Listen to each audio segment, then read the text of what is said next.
I may not be able to see all the chat in the beginning because I'm going to be showing you my celery and my carrots and stuff that I harvested in the garden yesterday. I was so tired last night after mowing the whole yard, doing quite a few other things. I did my laundry and some other stuff till I was just exhausted.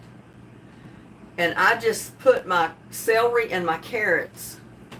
Here, I'll show you. I just put my celery and my carrots right here in the sink. And I said they'll have to stay there till tomorrow, which is today. So I'm going to go ahead and this is all the carrots I got. But I didn't want to pull them all. I just wanted to pull a few and see how big they were getting. And look at that. I've got some pretty good sized carrots here. Some of these are pretty good size. I mean, you can see my fingers compared to how big around they are. And they're starting to get long. So I pulled these, which I think will be enough to cook for one time, just for me. And I'm going to leave the rest out there until, you know, they get a little bit bigger before I harvest them. But I wanted a few people to get in here. We got Karen Musson. Hello, good afternoon. You must be a new subscriber. Well, no, you've been in here before, I think. I remember the name. But yeah, I harvested my carrots. So I still have the tops on them. And like I said, I didn't I just harvested enough for to cook them one time for me, because I was wanting to see how big they were getting. The tops were getting awfully big, but you can see the bottoms are not that long yet. But they're getting pretty good sized carrots out there. How's Karen doing today? I have to read the comments on my camera because I don't have my laptop up here close. And there's Tamara Ameling. Hello. I'm not in your live a lot, and thank you for pronouncing my last name correctly. Well, I was wondering, I didn't know how close I came to pronouncing it correctly, but I'm glad I did. Did you see my carrots, Karen? Tamara. I harvested a few of them because I wanted to see how big they were getting. Look at there. They're getting to be pretty good sized carrots out there. I hope the rest of them will continue to grow.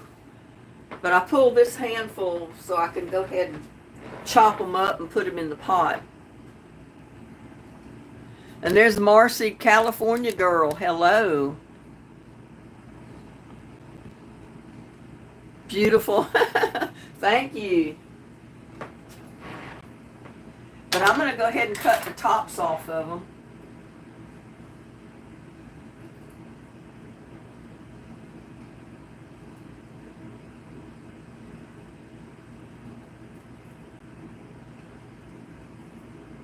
And I think I'm going to try peeling them a little bit. I got my scraper here, but a couple of these are not big enough to try to scrape. So I'm just going to peel them. I think that'll work better, because see how little that one is?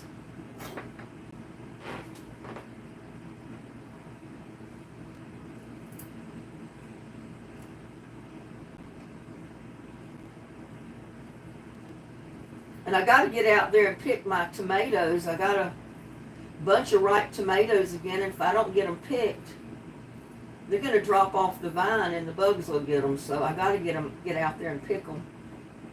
I'll do it later this afternoon.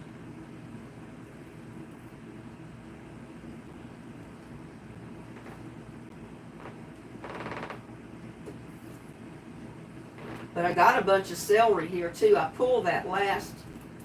It actually was 2 bunches of celery. I thought it was awfully big when I went to pull it, because my hands wouldn't go around it. And it was actually 2 stalks, bunches of celery that kind of jammed up together and grew together. So you couldn't pull one without pulling both of them. So I pulled that last bunch of celery. I got that in the sink over here too.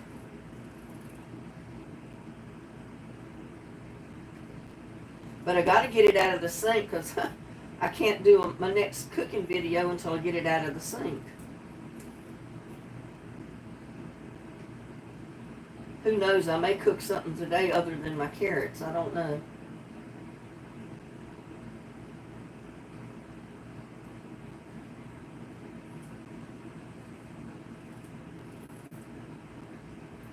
But I'm cheating a little bit. I'm peeling them instead of scraping them. But they definitely look better than the first bunches of, the first couple of carrots I picked or pulled.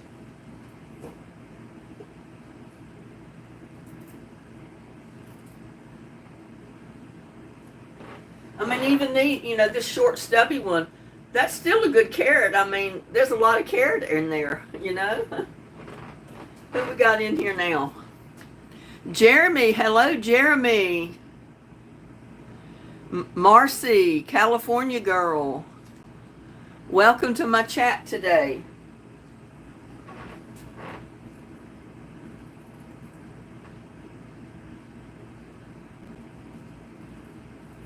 Can y'all believe it's the 1st of July already? Oh my goodness. Where did June go?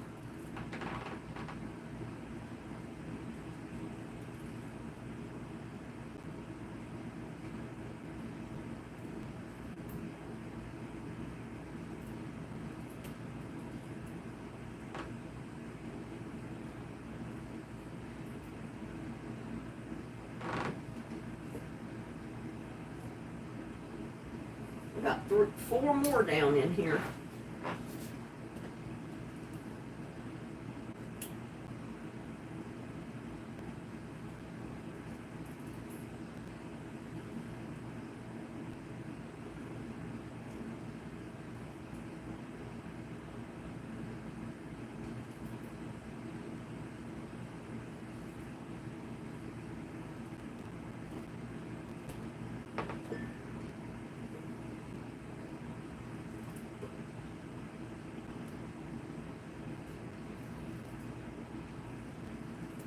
I don't think there's anything better than fresh vegetables out of the garden.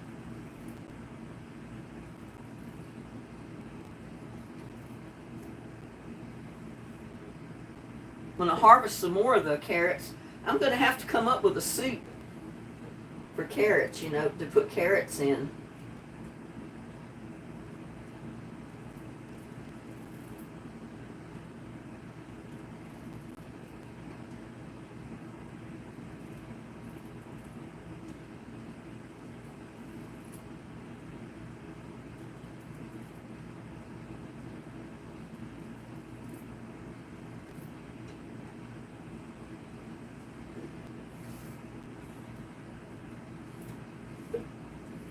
So that's all the carrots. The rest of it in here is my celery. So I'm going to have to start working on that next. Go ahead and wash these off.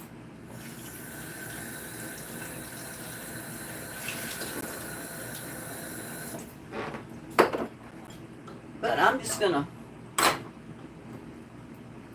slice these and put them right in the pot. And cook them. I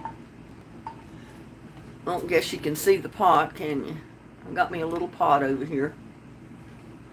That's one thing I don't like about going vertical with my lives, because you can't see a lot in the video.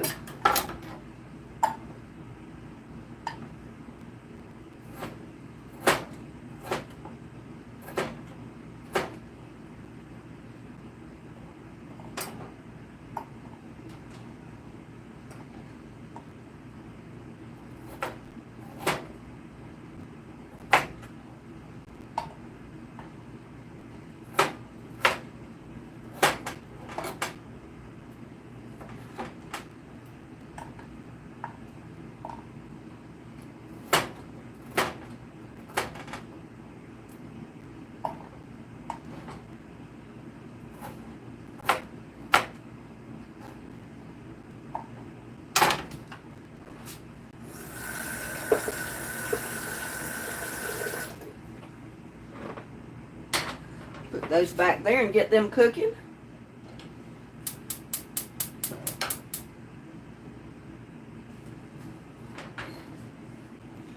Probably need to move this back a little bit. But I got my pot of carrots right there. They're on cooking. Now I'm going to get over here and deal with my celery. I'm not sure exactly what I'm going to do with it yet, but I got my carrot tops down in the sink. But I got a really big bunch of celery here.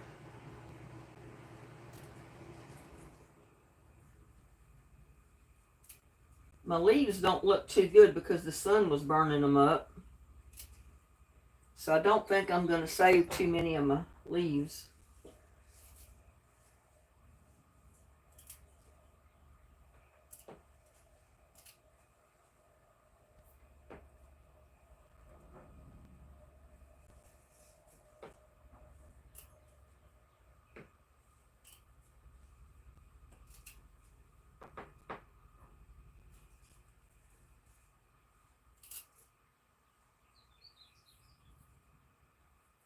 But if you saw my video, I think I posted, was it yet? No, this morning, the garden update, or yesterday. When did I post that video, y'all? I think I posted it this morning.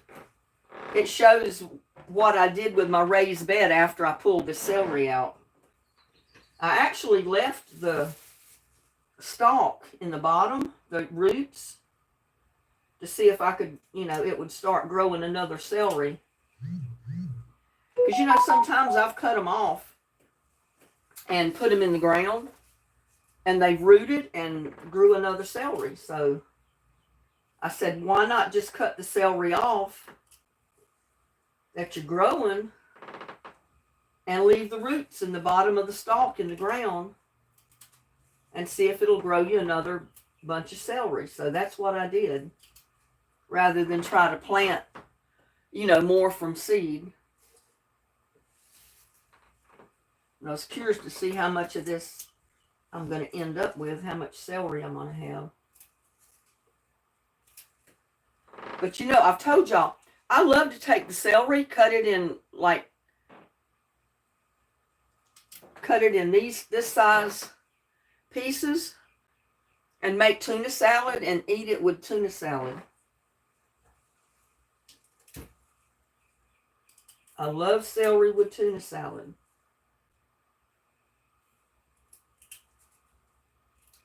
And I got 6 cans of tuna when I went to the grocery store.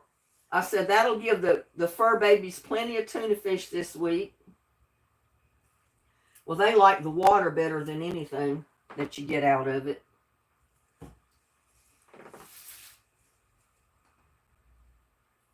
I give them a little bit of the fish, but I try not to spoil them too bad, because if you give it to them too much, that's all they want. They won't eat regular cat food anymore. They just want their tuna fish. And I mean, some of the brands of tuna fish don't cost any more than the cat food in the can. But, I might not be able to afford the tuna fish all the time, depending on if the prices go up on it or not. And I really didn't want to spoil them that much.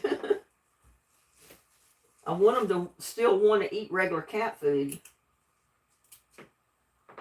But every once in a while, as a treat, I'll give my cats tuna fish water and give them a spoonful or two of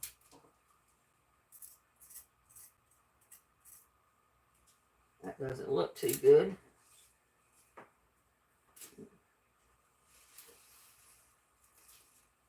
The heat started getting to my celery. That's one reason I wanted to go ahead and pull it. That's not too good either. Cut part of that one off.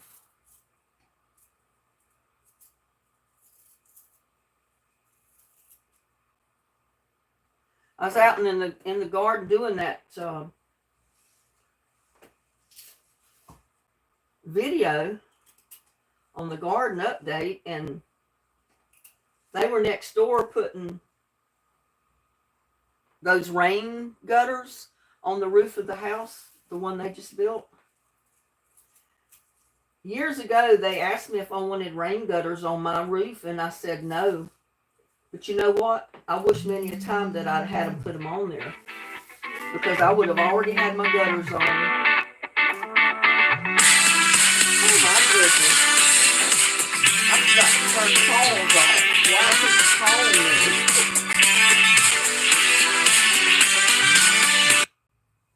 Turn that off. Goodness gracious.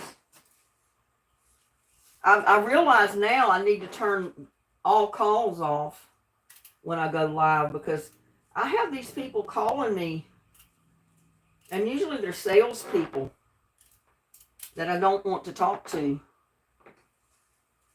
And I found more and more I've got to turn my phone completely off to not receive calls when I go live. If I don't, I run into a problem.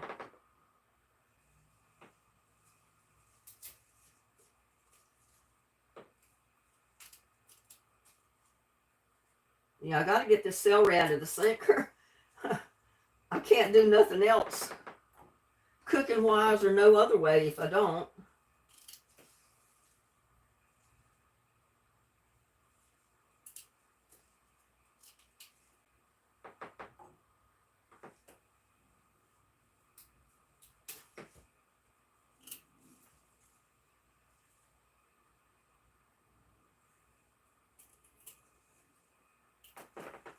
Y'all remember it's Joshua's birthday. As he come in to chat, we got Pat, Jeremy, Gladys. Hello, Gladys.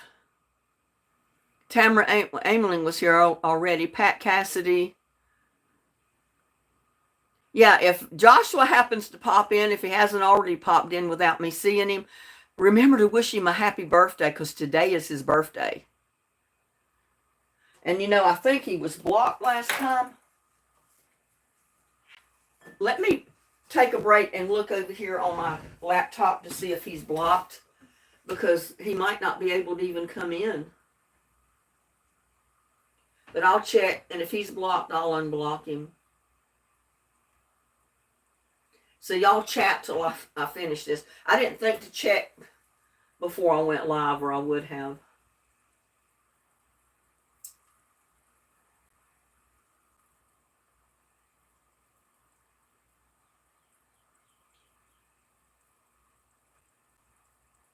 Let me go to settings.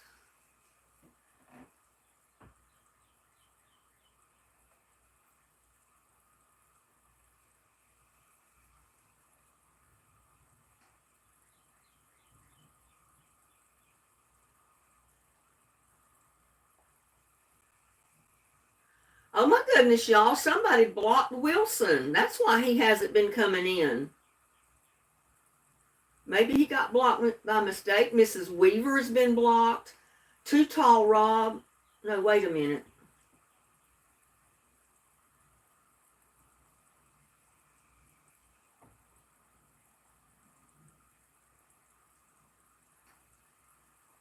I'm sorry, that's not it.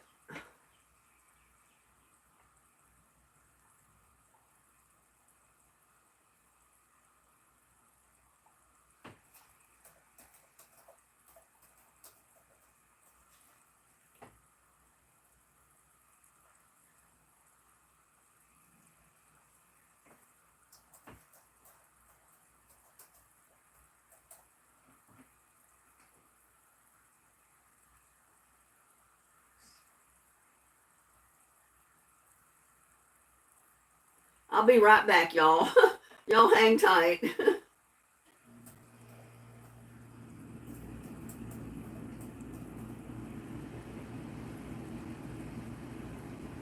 me go down here to see approved users, hidden users.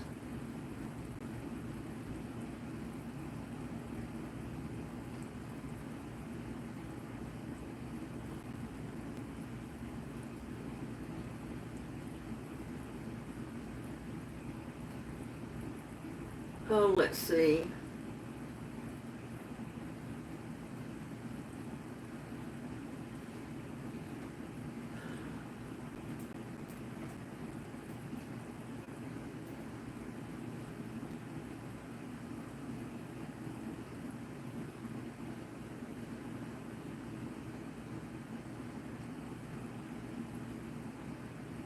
I forgot what his last name was.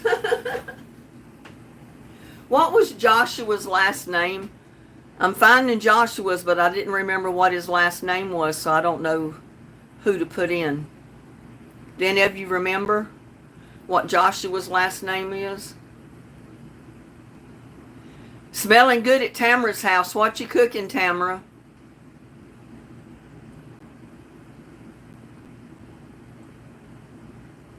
Making yummy. Tamara sounds good. Making me jealous and sticks. Sickle. I don't know what that is. I don't know what sickle is. Oh, is that his last name, Sickle?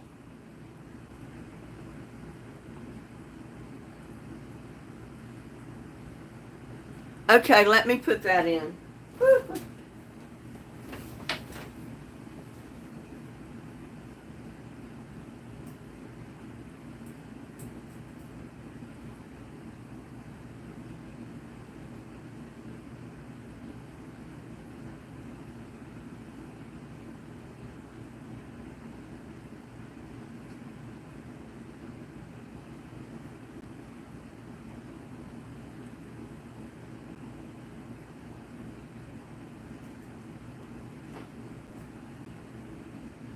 I got a Joshua Van Sickle,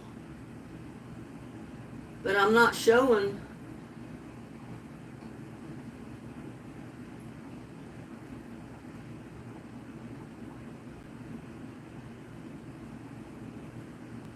I don't know.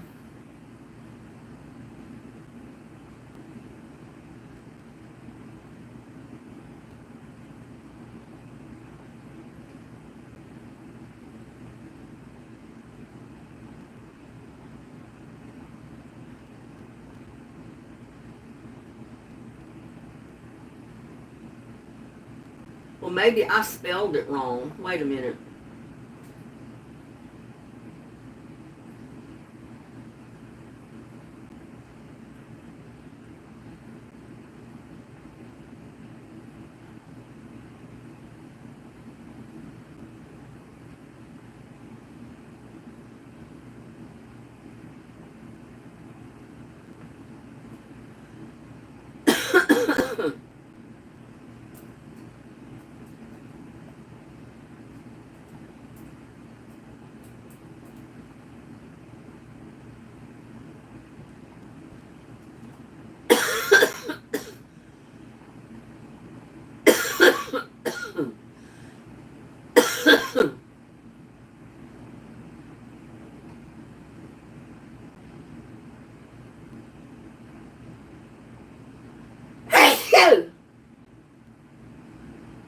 Oh my goodness, y'all. Sneezing.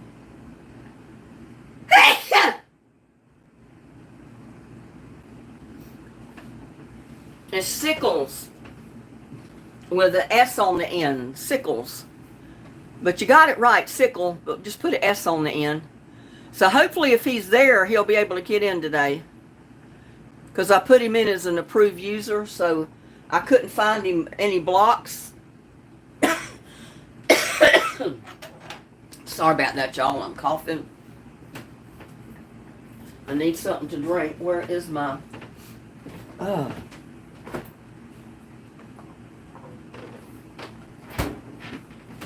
Gotta wet my whistle, so to speak.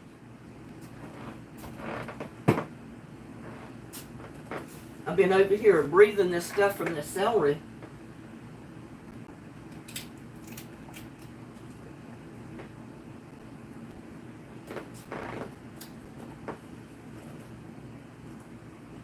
I can't believe there's just like a few leaves on some of the last little pieces of celery that are good.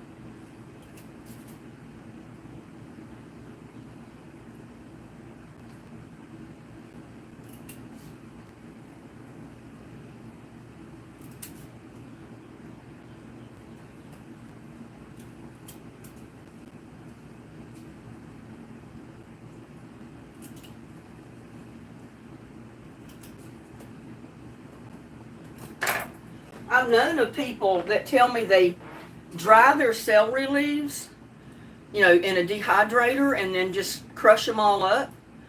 and they add them to their soups and anything that they want the celery flavor in, because the leaves are really flavorful.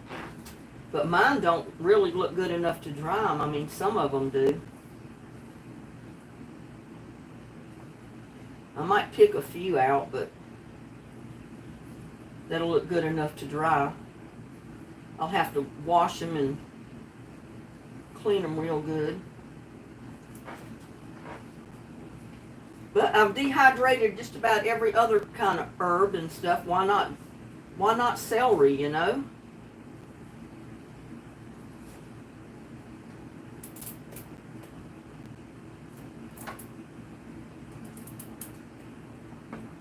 Why not celery?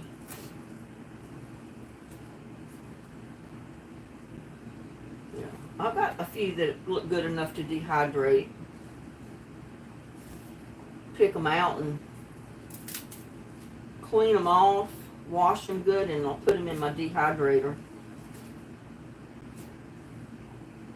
Because they really need to be dried a little. They're already wet. I mean, I guess it won't hurt to put them in there wet, because the dehydrator's going to dry them anyway. Like I said, I'm going to pick out the best ones, and we'll put them in the dehydrator.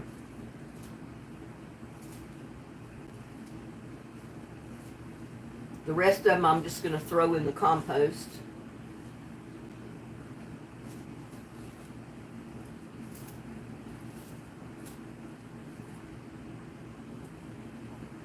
And you know, I always put my dehydrator outside.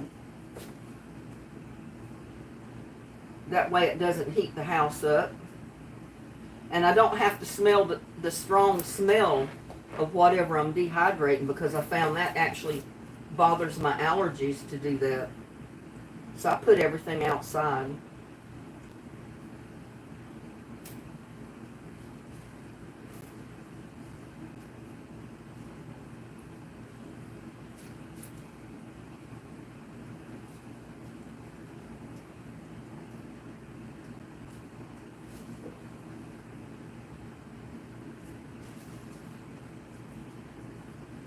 Well, I'm finding more good leaves than what I thought I had to dehydrate, y'all. Some of them are kind of wilted down, but that doesn't hurt them. Because I did break this, or pull it yesterday. Just too wore out last night to do anything with it.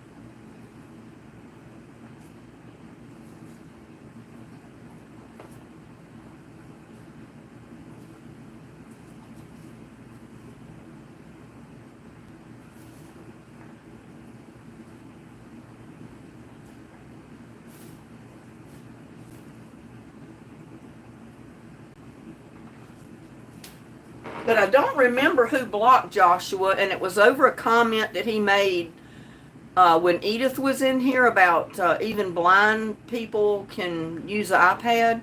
But I don't think he meant any harm by it.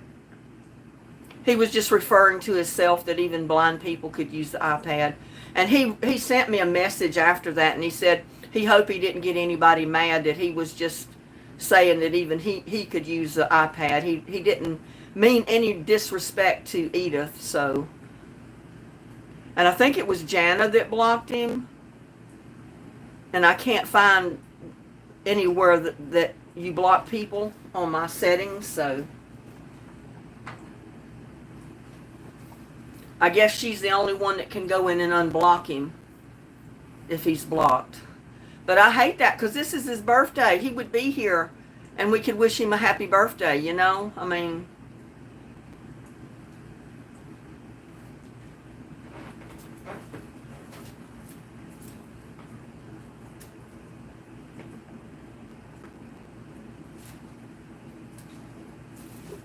Yeah, Joshua's been coming into my lives for a long time. I think that's enough. I'm going to put the rest of these leaves and cuttings off of my celery in this bag to take them out to the compost. Oh, there's a carrot. A carrot that I didn't cut up.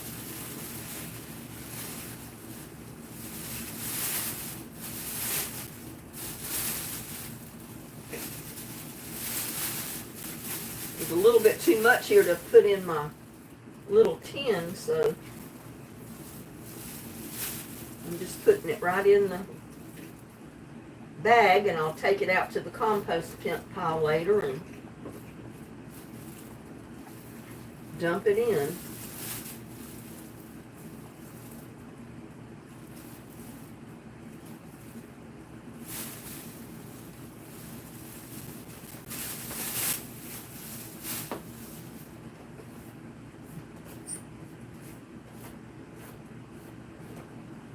Yeah, I gotta do something with my carrot. The other ones will be done. And this one's not in the pot.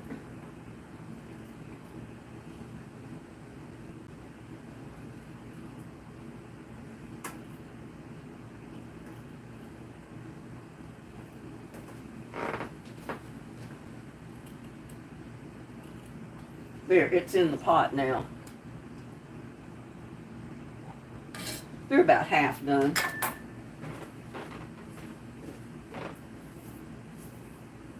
Get the rest of this out of my sink.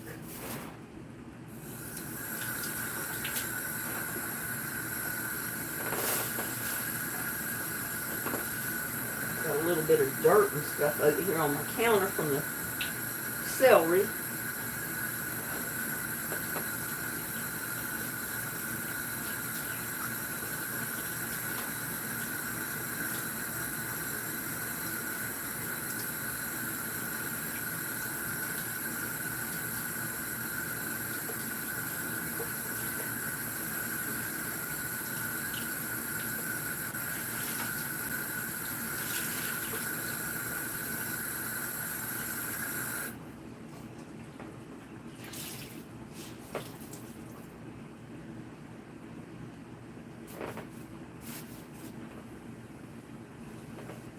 And you know what? I think I might just bring my dehydrator over here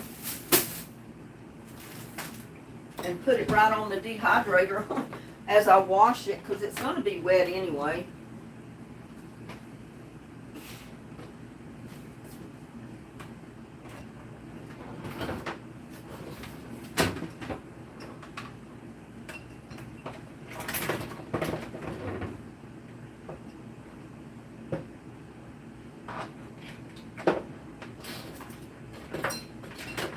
My cord is tangled up over here.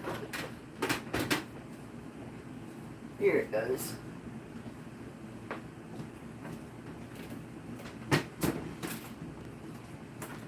I don't have to have it plugged in to put celery in the dehydrator, or celery leaves, but they do have to be washed first.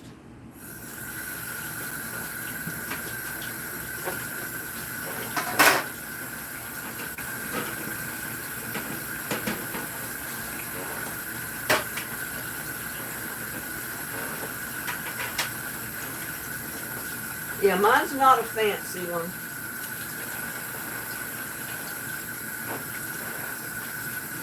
But you know what? It gets the job done.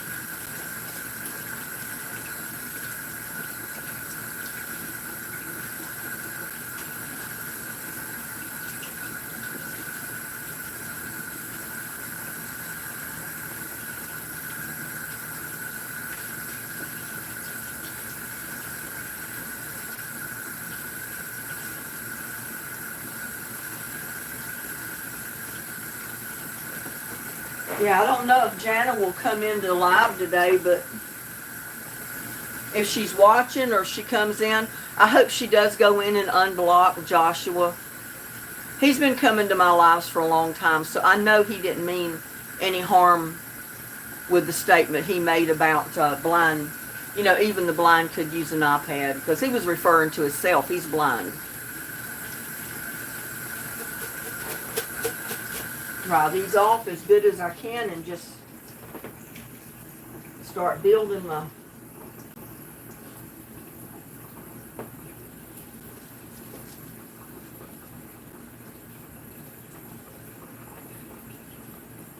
I spread them out a little ways. They'll dry, and they'll dehydrate just as good.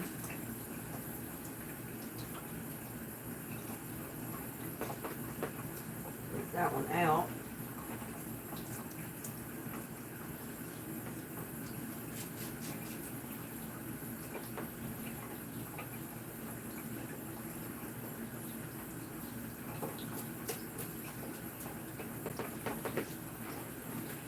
Yeah, I've got 5 trays to my dehydrator, so they'll dry out pretty quick. I'll leave them on overnight. They'll be dried by tomorrow. That's one thing about this type of a dehydrator. It doesn't work quite as fast as some of these new modern expensive ones, but it works just as well. It just takes a little longer.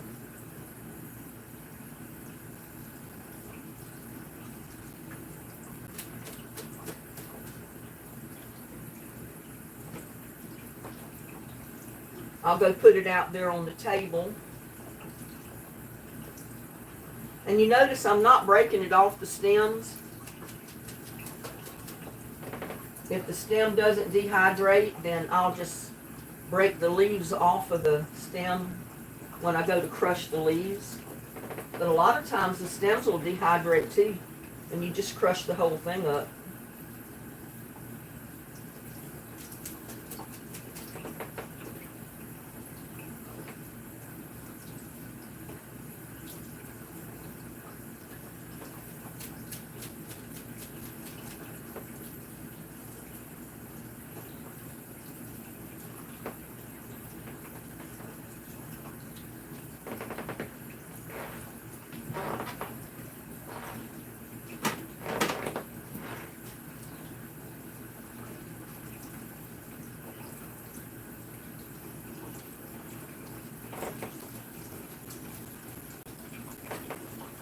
And, you know, that's a good way to keep some celery to season soups and foods with without having to worry about canning it or, you know, cooking it beforehand or freezing it. Just dehydrate it and put it in a jar. And it's not going to go bad.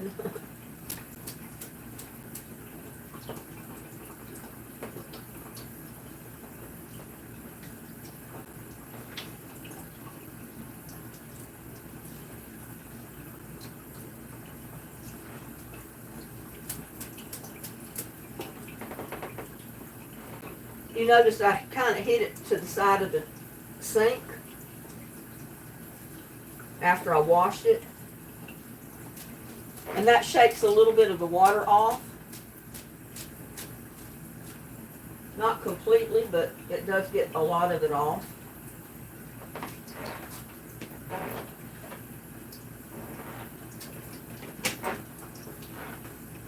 And since it's wet, I'm spreading it out quite a bit. I'm not overcrowding each tray because I want it to dehydrate pretty quick.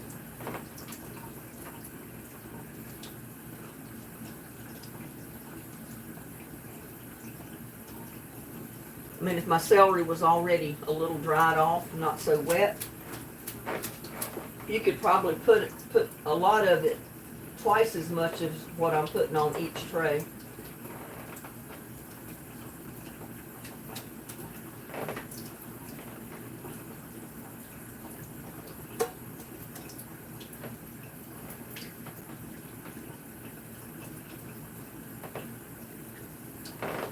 And and I could probably get away with putting more on that tray, but I'm going to go ahead and make 5 trays out of it. So it'll dry quicker, dehydrate quicker.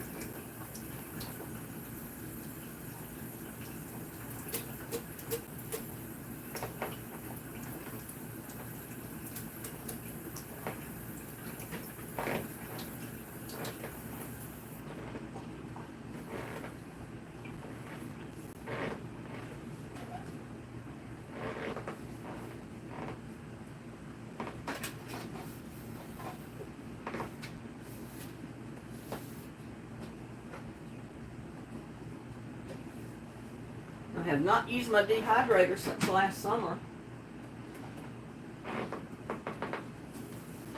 But now what I normally do, I put it on about 113, 120, somewhere like that, and leave it all night long. That's the reason I put it out on my table.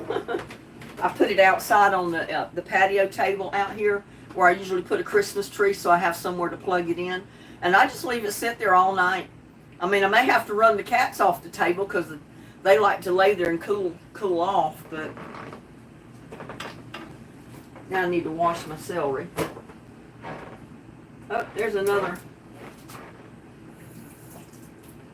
piece of celery. But then, you know, you can fix a lot of things in there. I fixed cucumber chips, squash chips.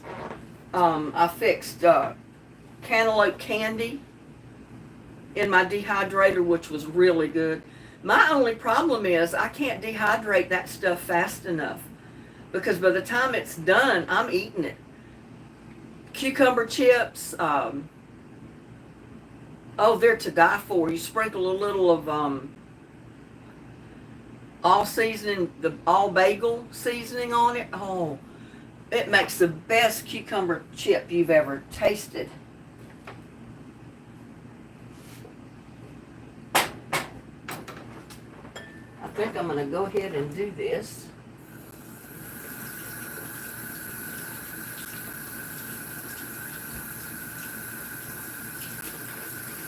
You know what? I may just go ahead and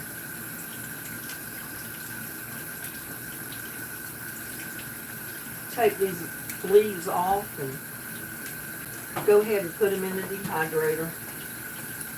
There's not that many that were left on the plant. I mean on the stalk of celery.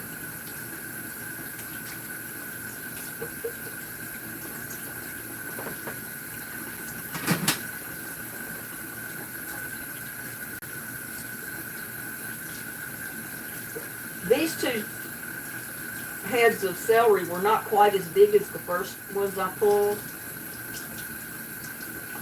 And I guess it's because they were jammed together.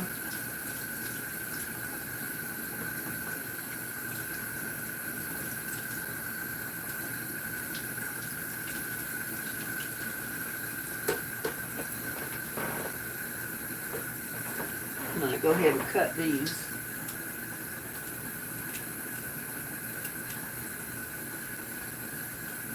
And I've got plastic containers I usually put these in and put them down in my vegetable bin so they stay cold but they don't freeze or anything in my refrigerator.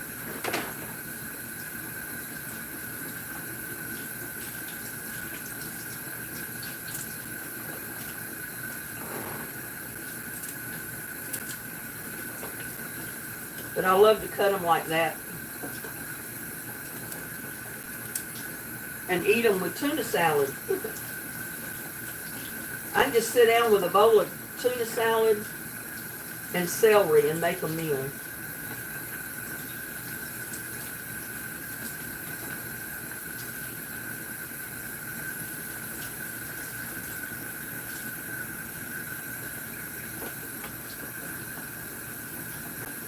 Yeah, I really don't want Joshua blocked. I mean, he didn't mean any harm. He even thanked her before that for subscribing to his channel.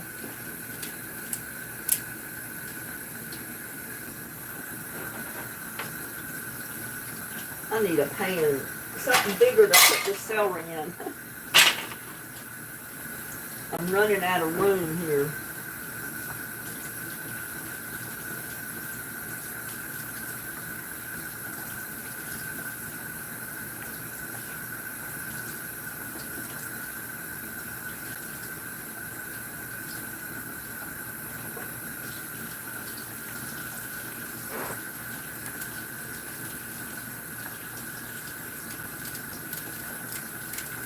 I usually put it in like a plastic container that's just big enough to hold the celery after I cut it. Or I put it in a plastic bag. You know, a baggie.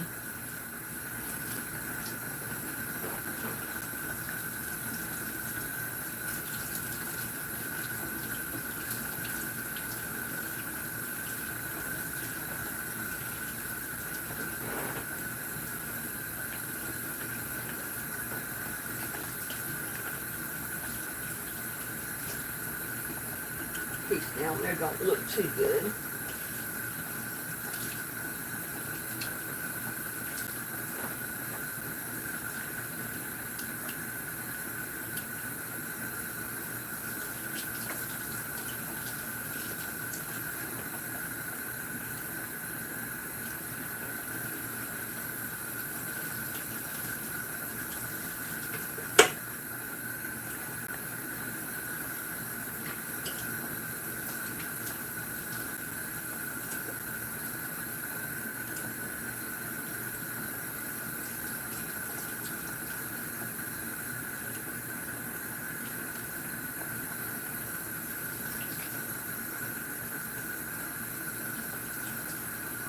Y'all, the celery was taking up my whole sink.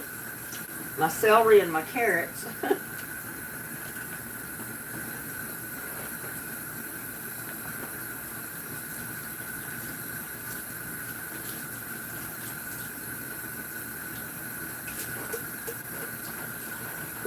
going to put those little bitty tender pieces in here too. The little celery hearts is whatever you call them. I think they'll cook real fast too.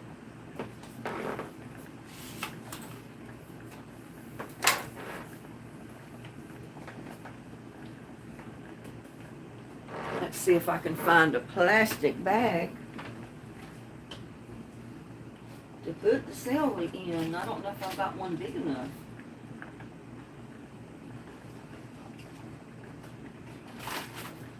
I've got to get me some more freezer bags. I'm all out of the big freezer bags. All I got is the little ones. But I don't know if I can get all of this in there. Probably not.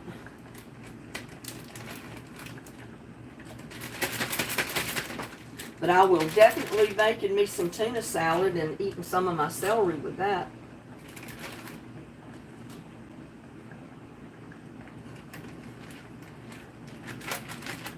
Like I said, I'm hoping the other ones will regrow. In this heat, though, I don't know. I'm hoping that covering my strawberries will keep them safe. And I'm going to cover the other raised bed that has strawberries in it, too.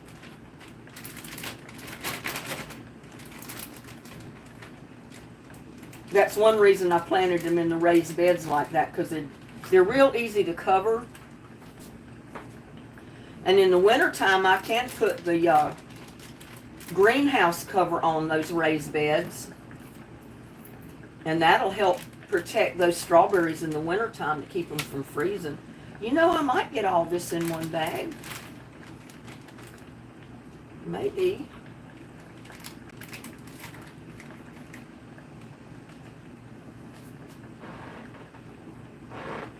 Just maybe.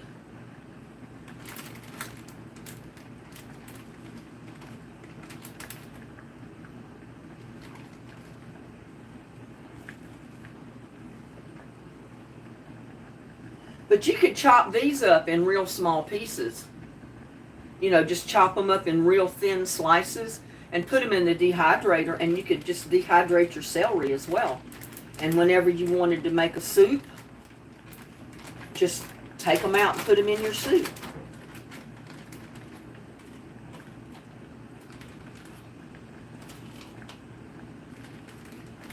That way it doesn't take up your freezer space that you need for something else.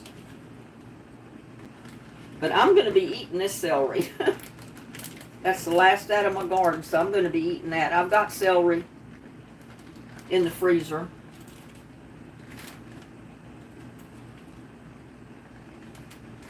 If I get to the point where I got to buy celery again, you know, before I can grow more, I'll just buy a stalk of celery and dehydrate part of it or cook part of it. This Ziploc bag is not zipping up correctly.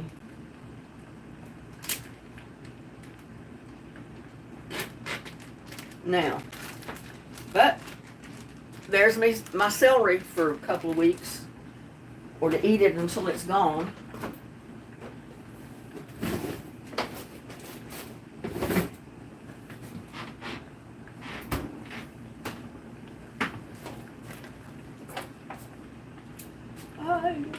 I might leave that there, because I'll be cooking something else later.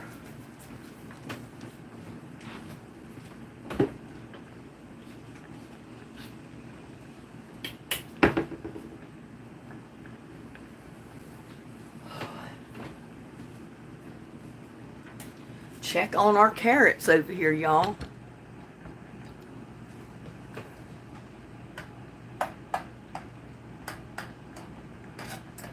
I don't know why carrots always take long to cook. They usually take a little bit longer than other veggies.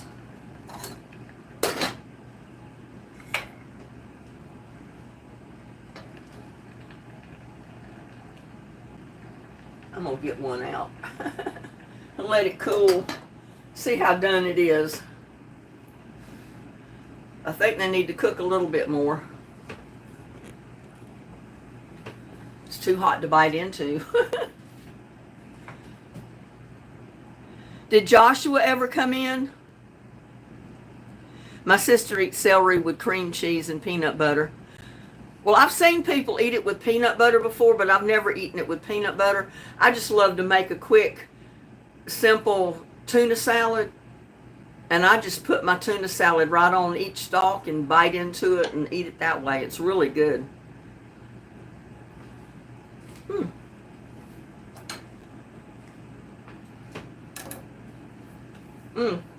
Hot.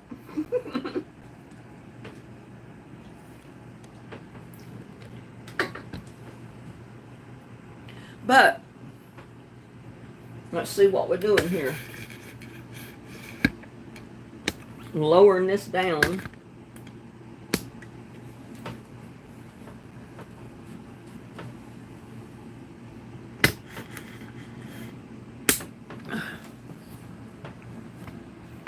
Get it close to me so I can read it.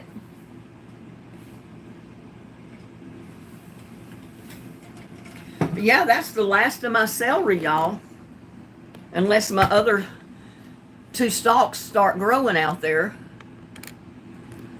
And I thought I'd let you see how I put it in my dehydrator. Because look, I mean, you know, I've got a dehydrator full. Look at it. Look at my onions. You can dehydrate onions too. Slice them real thin and dehydrate them and store them in jars just like anything else you dehydrate.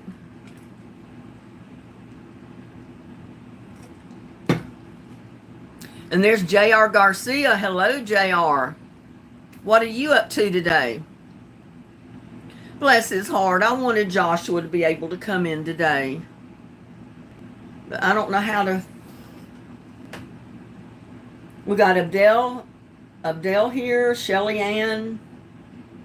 I missed a lot of people coming in. I was too busy over there.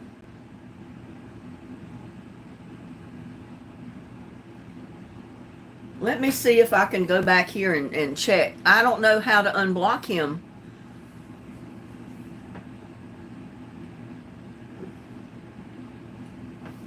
I thought it would be right in there where you add the moderators and stuff like that, but I was not finding it. So I don't know if they hit him or blocked him or what they actually did.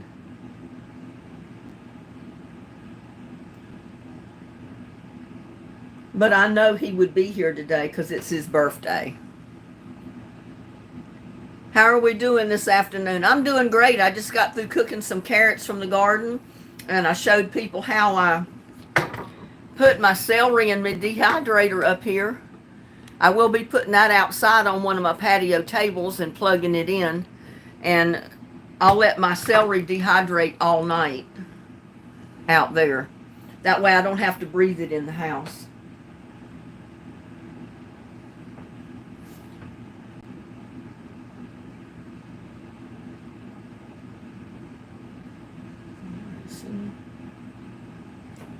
Let's see, I've got my moderators, approved users.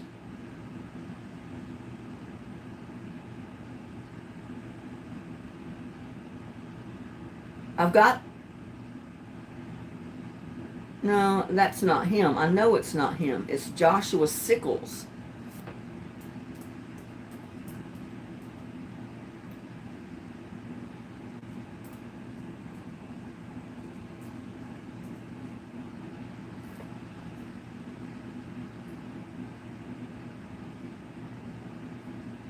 Okay, I got him in as approved user. Maybe that'll get him unblocked.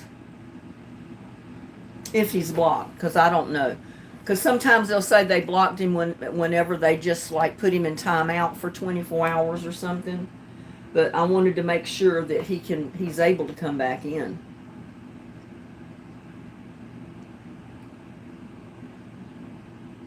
Joshua Sickles.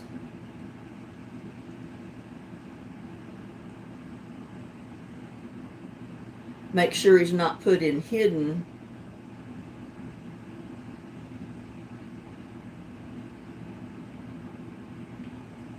But I think it was Jana that did that, but she was just looking out for Edith. She wasn't aware that Joshua's been coming in here a long time. She probably thought he was a troll. So I'm not mad at her for that. She was just doing what she thought she needed to do.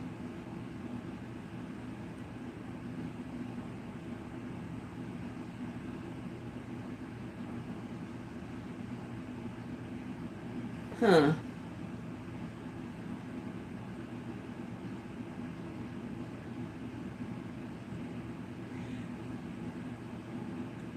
And then I got blocked links, but that's not an individual name. So that's all I can do is put him in as a approved user. That way he should be able to come back into our chats without any problem. If he's watching, maybe he will. I don't know.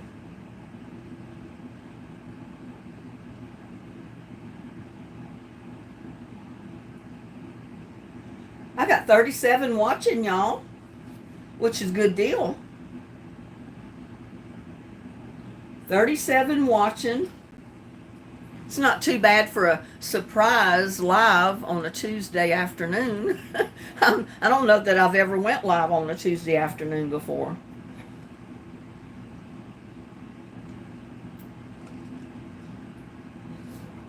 Oh, Henry said that's the way his wife makes some of their beef jerky.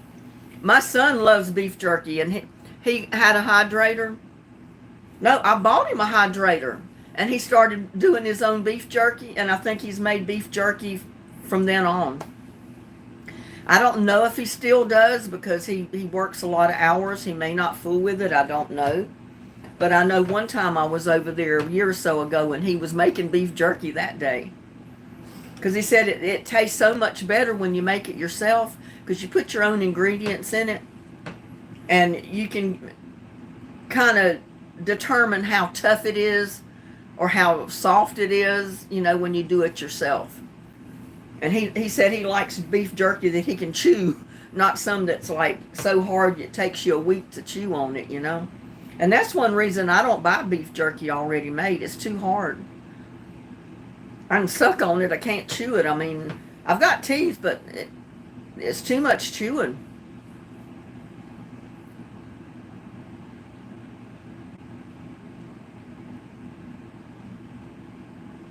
Oh no, who split their head open? I was at the hospital with oh no, your 4-year-old daughter, she split her head open. Oh my goodness, poor baby. I'm sorry to hear that. What did the doctor say? Hopefully it's just an open, it just split it open and it didn't cause any really bad damage up there. 4 years old. I was 3 years old when I got hit on the top of the head and had my head split open on top. I mean, like right through there. It left me a permanent part on that side of my head. But, it hasn't affected me any that I know of. Maybe that's the reason I'm so silly all the time. I don't know. But if that's the reason I have a good personality and I'm funny and I like to joke with people, well, more power to you. It did good then, didn't it? Because all of you say you like my channel. You like my craziness, so. Yeah, but hopefully she'll be okay. Did she have to have stitches? My head was bleeding so bad back then, so many years ago, the doctor just packed my head with flour. He got a bag of flour and just put it all over, just packed the top of my head with flour and then bandaged it up because that's the only way he could stop the bleeding. It wouldn't stop bleeding enough for him to put stitches in there. So, hello, XO Bandy. I don't know who you are, but hello. Like number 29. I don't know what that's all about. They did have to put stitches in her head.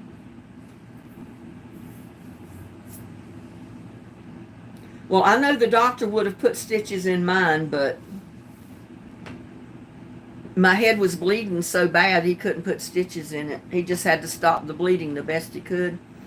And my brother, my oldest brother's the one that hit me. He was out, my dad had just sharpened the garden hoe and he was out digging in the dirt with the hoe like Dad always did to make a garden, make a road to plant stuff in. And me, I'm only 3 years old, so I don't know the danger of a hoe. I don't know what he's doing.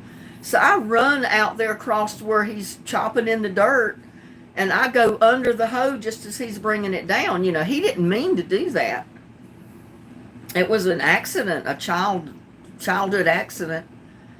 But by the time my brother started calling my mom, Sissy's bleeding, Sissy's bleeding.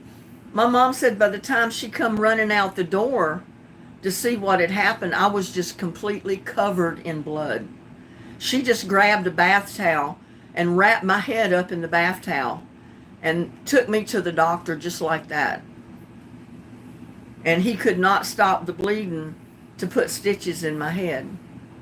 But, even to this day, if I go to the beauty shop to get my hair done, and if it's the first time with a certain beautician, they always ask, oh my goodness, you got a terrible scar on your head. What caused that? And I have to go into the whole story, childhood story of what caused that scar down the top of my head. Poor thing. So she's about the same age I was when I got hit by accident like that. How did she split her head open, JR? What happened that caused it? Did she fall or something? Head wounds are notorious. Yeah, they are.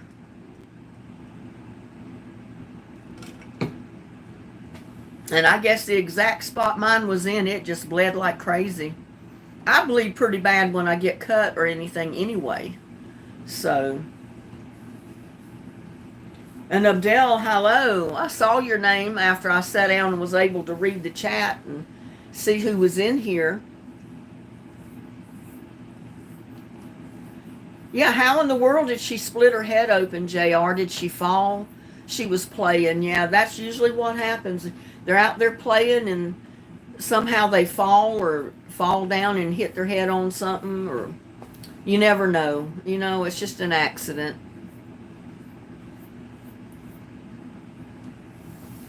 But, you know, I'm fine. It didn't affect me. Like I said, unless it made me silly and crazy acting like I do all the time. That's just my natural personality, though. And there we got a Michael in the house. Hello, Michael. Welcome to our live chat. I decided at the spur of the moment I was going to go live because I needed to do something with my carrots and my celery. So I said, well, why not have a live and bring y'all with me? Show you how I fill my dehydrator up. And like I said, I'm going to leave that on about 120. When I plug it in, it's already set, and I'm going to leave it set overnight outside on the table. And I may even leave it all night and all day tomorrow, because it's got to dry first, and then it'll start dehydrating it.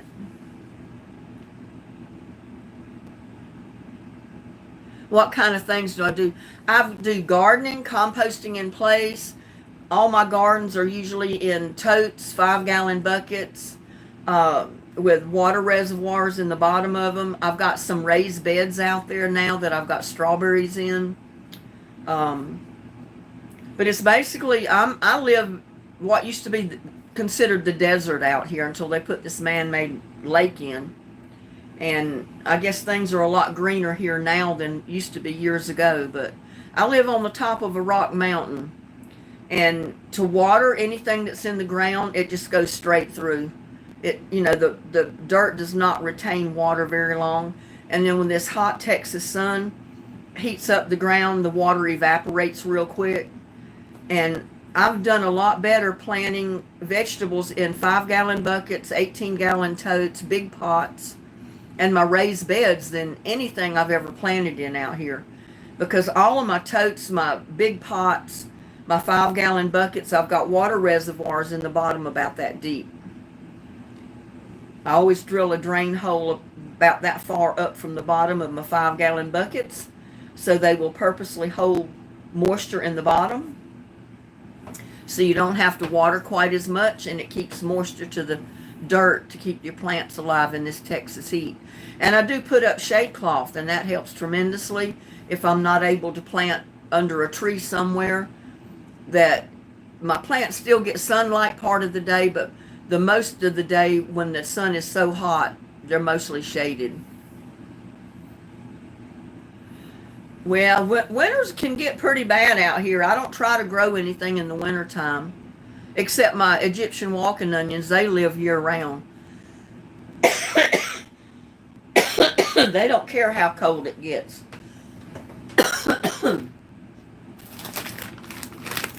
Find me a cough drop.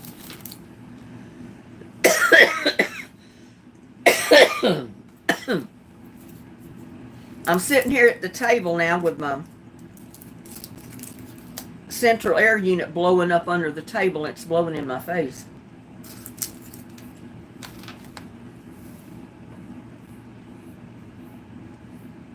And there's Ashley Chapman. You're about to be a stranger. Well, we've done everything now.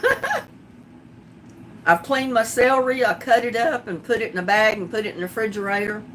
I took the good looking leaves and put in that dehydrator back there. So I'm going to be dehydrating my celery leaves and part of the celery stalks, if they're real tiny ones, to break up and make a celery powder basically out of it to season my soups and things with this winter. And I've got basil. I've actually got a holy basil plant started. It's real tiny, but it's growing.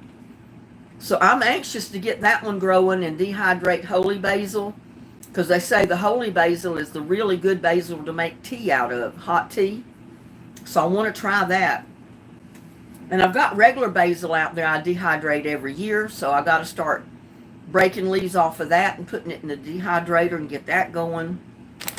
I may even do some cucumber chips. I'm not sure. But you can do squash, zucchini, cucumbers, slice them really thin, and put that all bagel seasoning on them. And it makes a really good chip.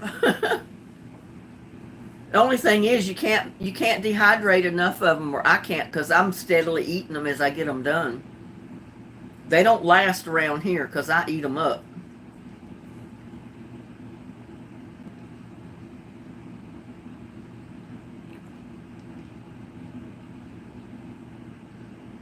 You love the all bagel seasoning? I put it on everything.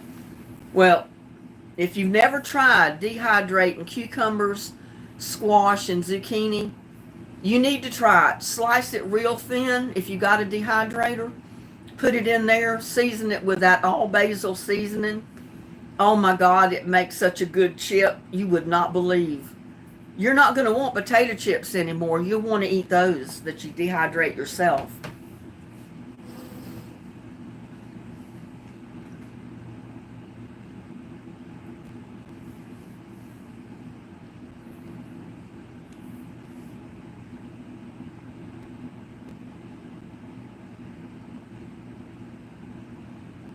What is that? Arthur Morgan says, stand for what our people stood for, women.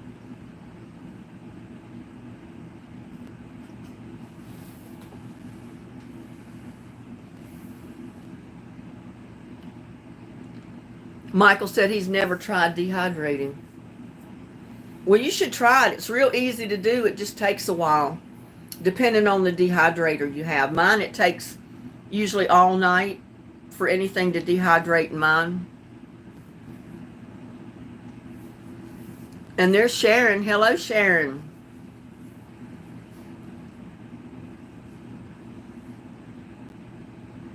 I don't have a freeze dryer, Michael. So no, I've never tried freeze drying. I've frozen celery. Chop it up in little pieces like you would want to put in a soup or something, and then put it in bags and put them in the freezer. I've done that already this summer with part of my celery. So I'm anxious to get this the celery seed, the leaves dehydrated and make some celery powder to help season foods and stuff with. Oh, thank you, Sharon. She said she loves my videos. I'd love to have a freeze dryer. I don't have one. I don't have nowhere to put one. My kitchen is crammed full now. But yeah, I'd love to try freeze drying. I've never tried it.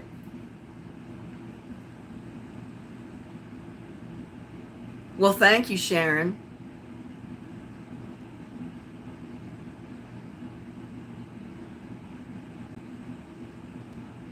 Oh, wow, Michael. He said his freezer's full. He bought a whole cow from the farm. They processed it for me. Oh, yeah, that's the best meat in the world right there. It comes from your own pasture.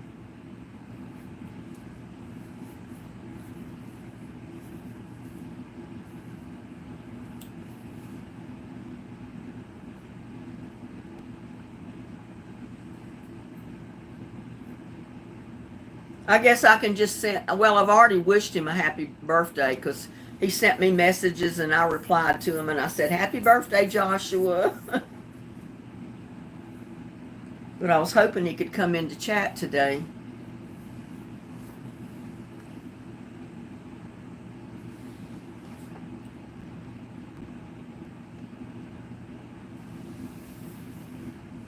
So have y'all got big plans for the 4th of July? I haven't made any plans. I'm still debating if I'm going to go to the parade or not and try to video it. I know it's going to be so hot out there. I don't know if I'm going to be able to handle the heat.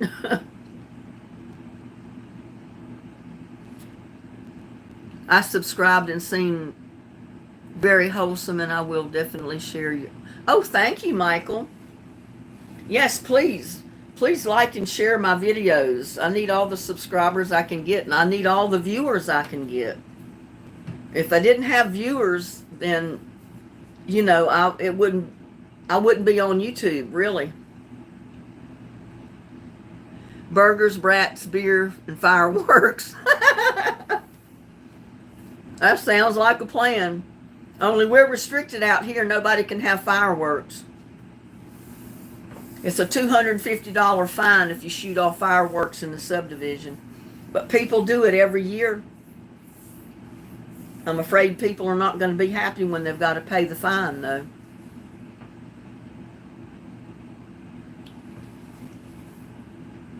One guy was at one of our meetings last year where they said that there was absolutely no fireworks to be shot off for the 4th last year. And one guy said, well, I've shot fireworks off from my boat dock every year. And he said, I'm going to do it again. I'll just pay the $250. I said, oh my goodness. He said, there's nothing, no reason why I can't shoot fireworks off from my boat dock.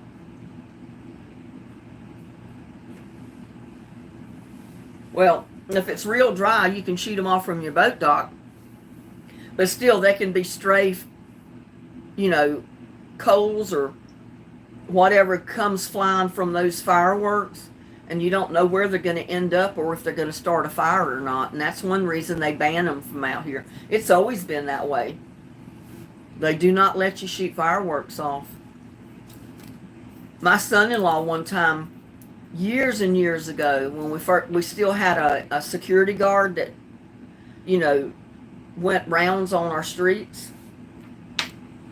He was here one weekend, I think, and my daughter, and he brought a handful of fireworks with him, and he was out in the street shooting fireworks off. Just little stuff like firecrackers and things.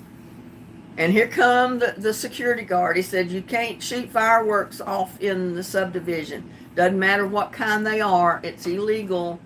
He said, you can be fined for doing it. And we didn't know at the time, see. That was many years ago when we first came here. So my son-in-law put them away. He said, well, I didn't know it or I wouldn't have been shooting them. So we'll see what happens this year. And I don't ever buy any, so I don't shoot any off. Oh no, Sharon, somebody burnt the top of your car off a years back with fireworks. Oh my goodness.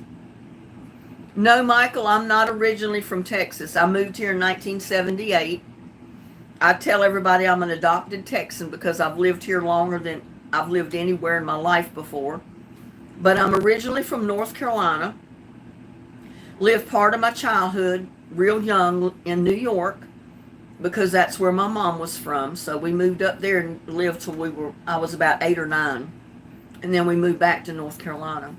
But no, I'm originally from North Carolina, not Texas. Yeah, and the part of North Carolina I'm from is right along the coast, considered lowlands or swampland area.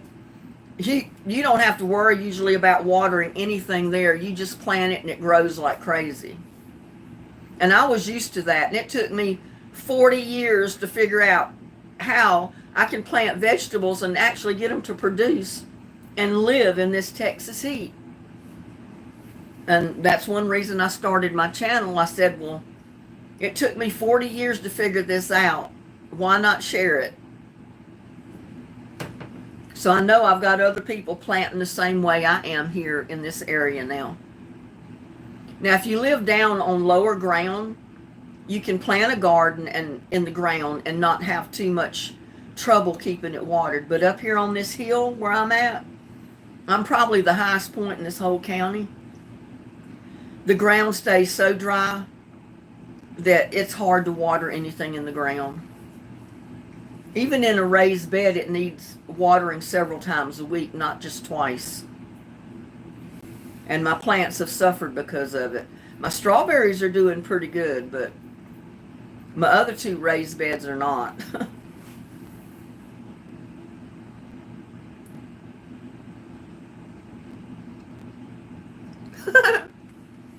I've got the Laura Bush accent.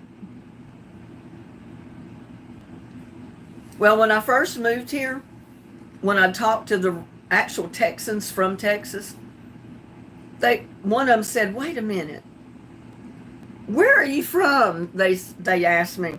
They said, you sound like us, but there's something a little different in your accent, and I can't put my finger on it. Where are you from? And I said, North Carolina. That's what it is. But you sound so much like us, you would think you're from Texas.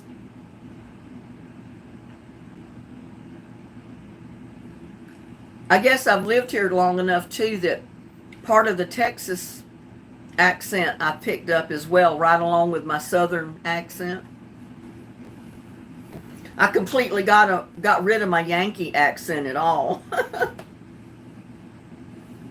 When we first moved back to North Carolina when I was in elementary school, the other students would call me Yankee and tease me and say, "You're a Yankee, you're a Yankee." And I tried hard to get rid of that accent, that Yankee accent, and sound Southern so they'd quit teasing me. And finally I did. Now I don't sound anything like I ever lived in New York City.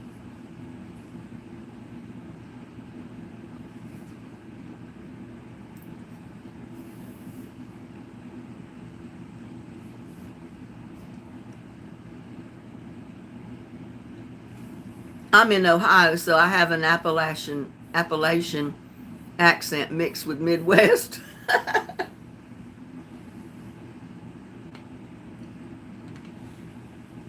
I know after we moved back to North Carolina and we'd go back to New York to visit family, maybe once or twice, we'd go about once a year or once every 2 years to visit family.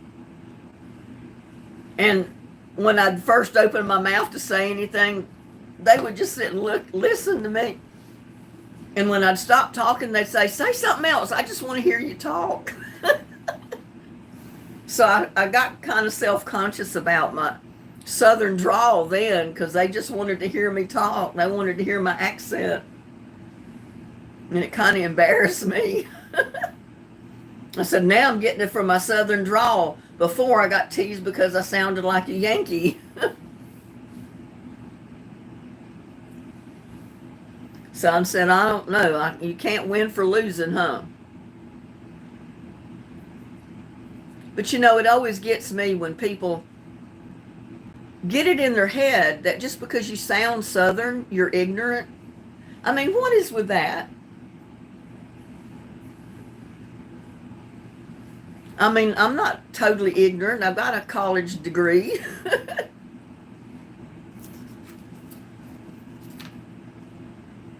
Sharon says, I'm from Maryland living in Ohio, and I have had people ask me if I'm from New Jersey. Don't figure. I don't know. I wouldn't think Maryland people sounded like people from Jersey. I mean, New Jersey people have an accent of their own.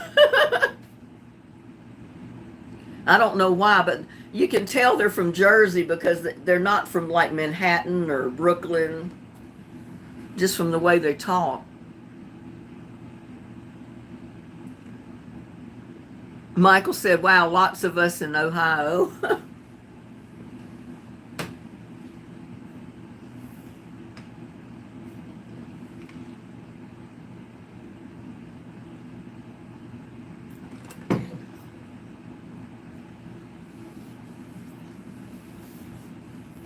I kind of like reading the chat on my camera because when I try to read it off of the laptop, it's delayed, and I'm always like behind in answering people's chats.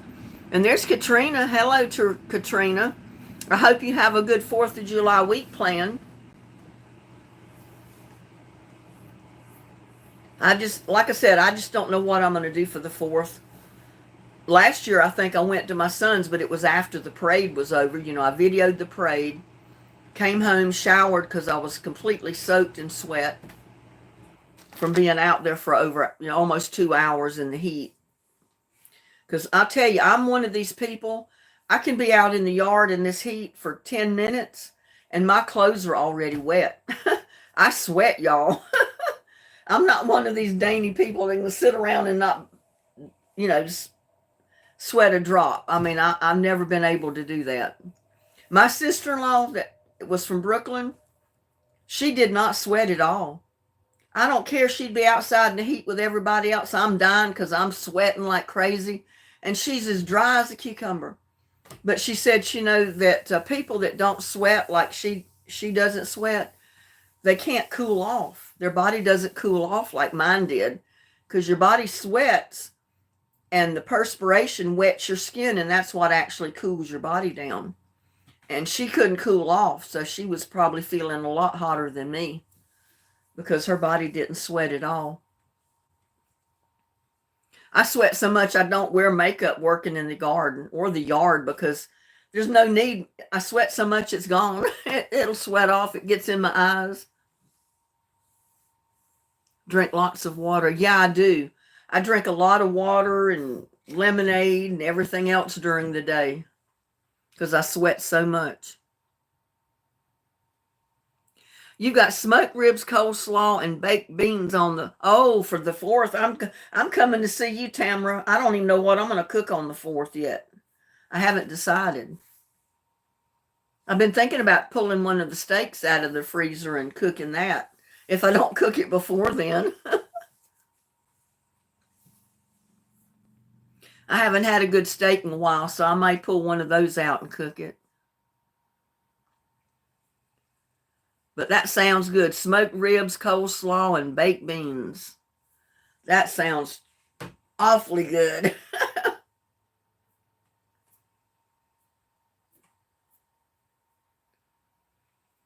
I need to go ahead and cook me a steak. I got a whole bunch of potato salad I got to eat up.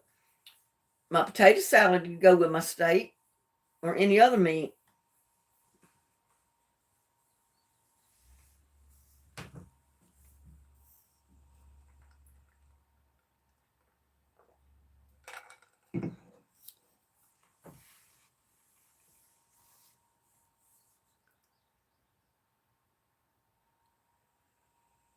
Yeah, Sharon, it sounds awfully good. I'm going to go see Tamara. Make room for me, Tamara, on 4th. I'm coming to sit at your table to eat. That sounds like a good meal there.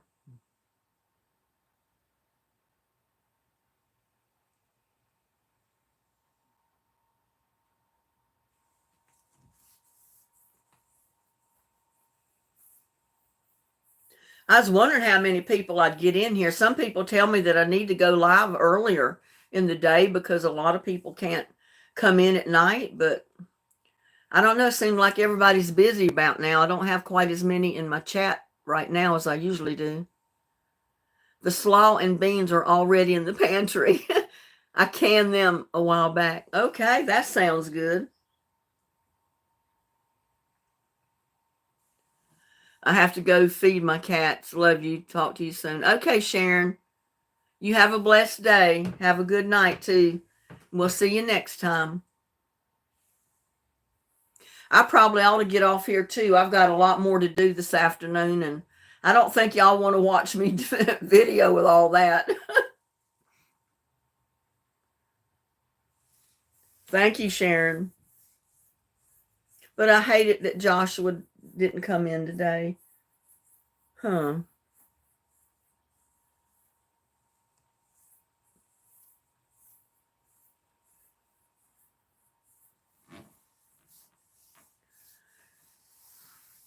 Yeah, I had to do something with that celery and those carrots. That's one reason I decided to go live with it. I said, well, I haven't showed a dehydration video this year yet for this summer. So I will get started with my dehydrating of my celery leaves. Maybe I'll show you in the next video how I take them out and put them in jars, crumbled them up and put them in jars to store them.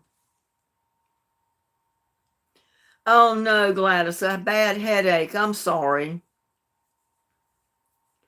I see y'all have changed your names back to normal.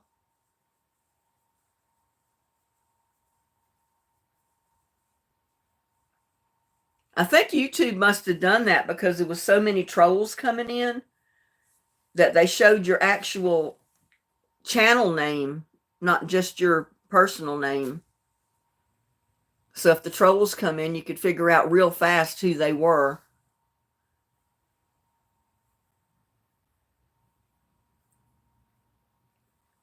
Got Uncle BB in the house. Hello, Uncle BB.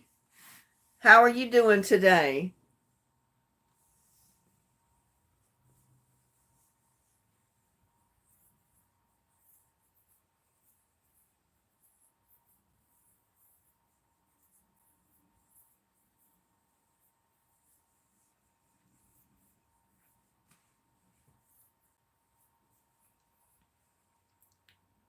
The names changed back on. Oh, they did. They changed back on their own. Well, maybe YouTube was doing something that caused it, and they fixed the problem and everything changed back to normal.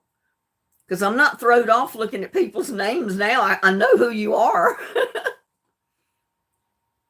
When I was live before and all the names were changed with numbers, it's like, oh my God, are all these trolls coming in using my people's names, or what's going on? Because I didn't know it was like that.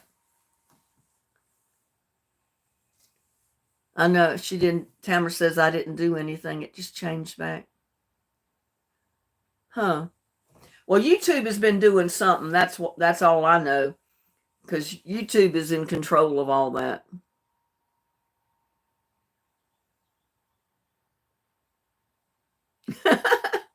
Uncle BB said, got home from work, saw you were on my winky dink screen.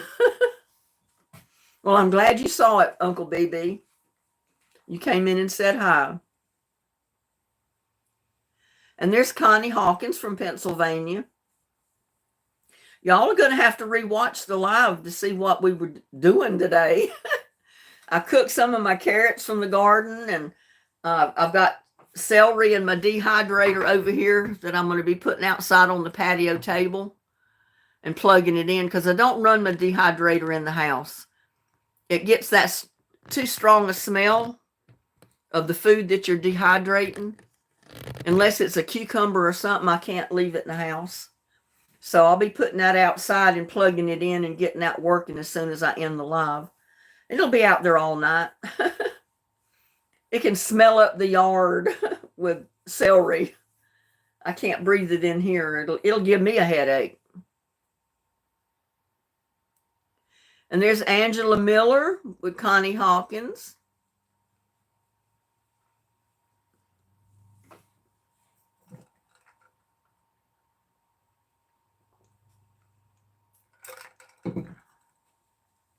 My cilantro is gone already. The sun burned it up, so I'm not going to have any cilantro to dehydrate. But I'm hoping to be able to dehydrate some holy basil and regular basil, because I'm going to have plenty of regular basil. I got 2 plants out there, like always, or 3. And then I've got the one started that's the holy basil that I've been trying to get forever and couldn't get my seeds to sprout. Well, they sprouted this year. I got at least 1 holy basil plant if nothing kills it. Dehydration, the Hauser method, yeah. I just use a cheap dehydrator. I know a lot of people have the, what do they call them? Flash freezers or whatever that dehydrates real fast or freezes real fast. I don't have one of those. I don't have one of the newer dehydrators. I've just got the cheapie, but it works just as good as the other ones do. And I only spent $40, $50 on this dehydrator. It's all I could afford back when I bought it.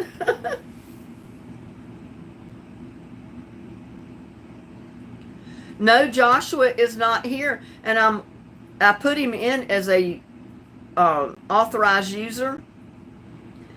I think one of the subscribers blocked him, and I can't get in and unblock him. I can't find the section where you can unblock him. I think the only person that can unblock him is the person that blocked him. But I did put him in as an authorized user, so that should reverse the process of him being blocked, and he should be able to come in. But he wasn't expecting me to go live today, and there's no telling where he's at. A freeze dryer is what I was trying to think of. Yeah, I don't either, Tamara. They're too expensive. I couldn't afford to buy one.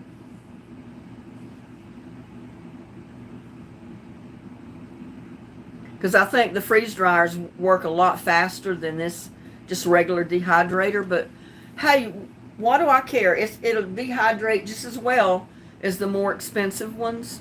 It might take a little longer, but I got time. I don't have that much that needs to go in the dehydrator all at one time. So I'll do my celery, and then I'll next go round, I'll do some basil. I would have done cilantro, but I don't have any cilantro out there. The plants burn up. My poor lettuces burn up. But I bought another one of those heads of lettuce that come with the root in the plastic container. I bought one of those this morning when I was out at Walmart. And I said, I'm going to plant that one and see if I can get it to grow like, oh, that first one I planted, it grew like crazy. It was beautiful when it grew. I'm hoping this next one will grow that well. We'll see. But I got to get out there and pick the rest of my tomatoes and do something with them. Because I noticed one or two of my cherry tomatoes or grape tomatoes got so ripe they're falling off the vine in the pot, which will make volunteer plants next year. But I do need to get out there and pick them. I've got some of the bigger tomatoes. I got the Roma tomatoes that are ripe and a lot of the cherry and grape tomatoes that are ripe. So I got a bowl full out there, I'm sure. Freeze-dried coffee. No, I've never tried to freeze-dry coffee either. I don't have coffee to freeze-dry. I know you buy freeze-dried coffee, I guess, but I've never done any.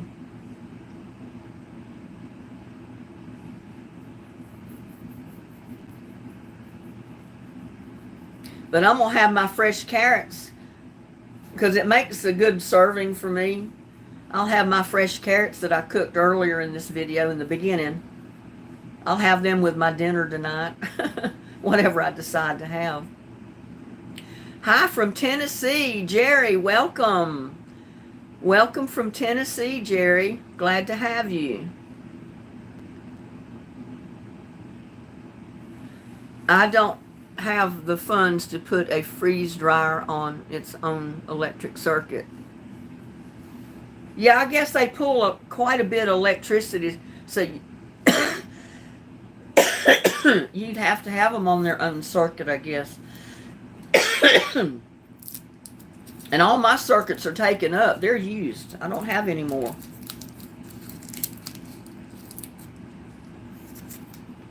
My freezer and my electric fireplace takes up my other circuit, so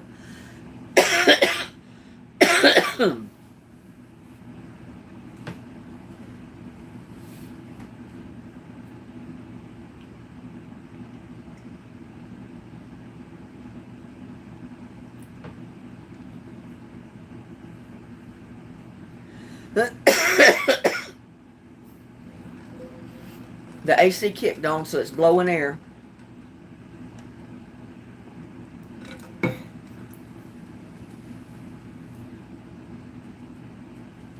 I've got a ton of eggplants out there too. I just hope they hang on through this heat and I keep enough water to them to where they'll get big enough to harvest, and I'll have me some eggplant. I don't have a dryer, a laundry dryer, Uncle BB. I have a washing machine.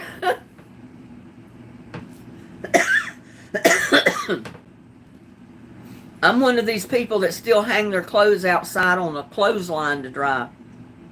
Or I hang them over on the freezer, the bathroom shower door.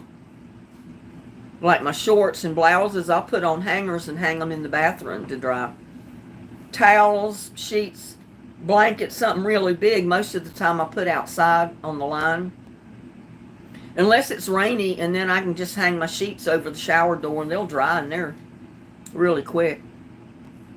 And I just don't wash blankets unless the sun's shining. Or sometimes if I have to wash a blanket, I'll wash it and take it to the laundromat and dry it. I don't do that too often.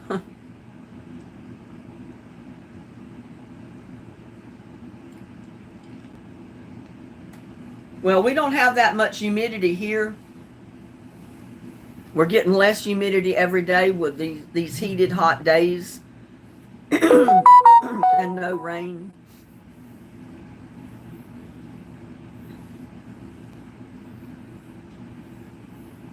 And it doesn't take towels and things very long to dry outside. Sometimes I'll hang my shorts and my blouses outside on like a rack that I've got.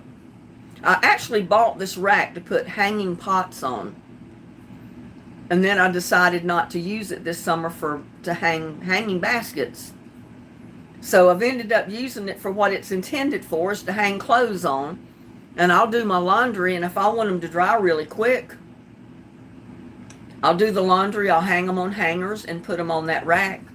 And they're dry in a couple of hours. I mean, this heat, it don't take anything long to dry outside.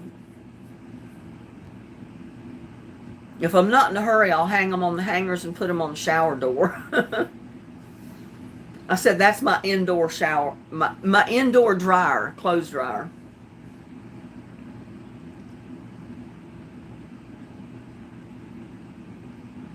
Yeah, it's real cheap. That's Nature's clothes dryer. Outside. Put your clothes outside, hang them up. Let the sun and the heat do its work. You don't have to pay an expensive electric bill to run an electric dryer. Oh, your doggy has an infected ear. I'm sorry to hear that. Yeah, I love the smell, the fresh smell of your clothes, sheets, towels, anything you hang on the clothesline. I mean, I grew up that way. My mom always hung stuff out on the line, except for the few years we lived in New York. And even there was, before we moved into the big brand new apartment building, there was people that they had their clotheslines run from their window out across like a courtyard, and it went from one part of the building to another, and it was on a pulley, a wheel. So you hang your clothes on it, turn the wheel, and the line would go out. As you hung your clothes, you keep turning it till it goes out all the way. When your clothes got dried, you just wheeled it in, took your clothes off, wheeled it in till you went all the way through it. But people still were able to hang clothes outside. That's the way my grandmother always lived in New York. She lived in apartment buildings where there was always clotheslines attached to your window outside with pulleys on them, either to a center post or another part of the building somewhere, across the way or somewhere. And she was always able to hang her clothes out from her window. My mom asked her one time, well, what do you do if your clothes, sometimes those clothespins will come loose and you'll lose your clothes. They said, well, everybody that lives around here in this courtyard pretty much knows who I am. And if they find something of mine down on the courtyard, they'll come knocking on my door and bring it to me. I thought that was kind of neat.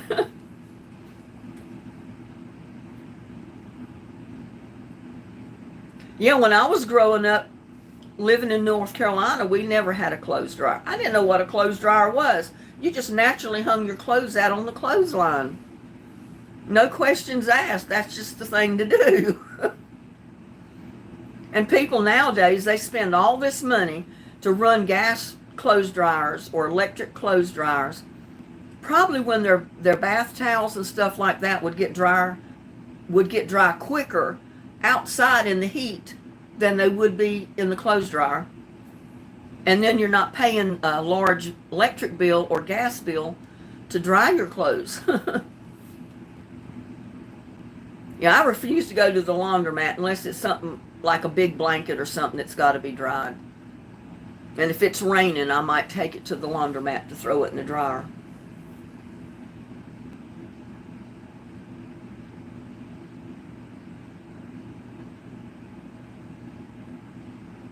Oh, a dandelion fuzz gets in your clothes if you hang them out right now.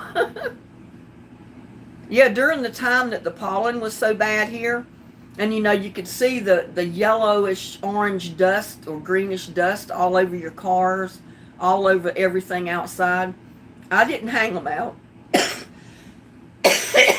I did not hang my clothes out during that time.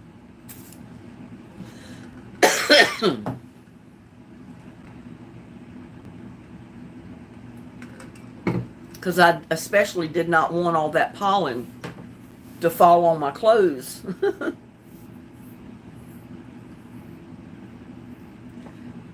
Grandma had a Bandix washer, no dryer. Yeah, the whole time growing up, unless it was living in New York, I remember my mom always hung our clothes out on the line. And we had a lot of laundry because, you know, with 5 brothers.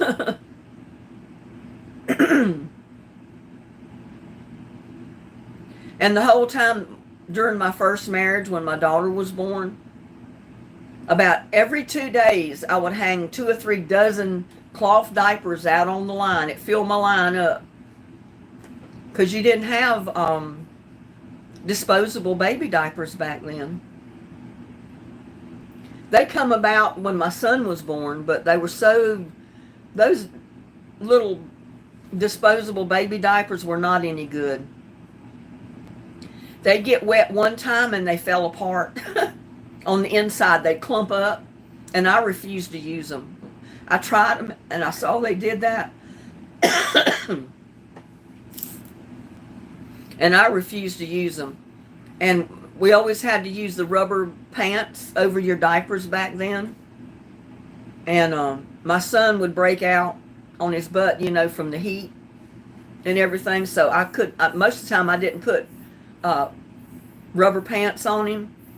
In the summertime especially, he just ran around with a shirt and his diapers.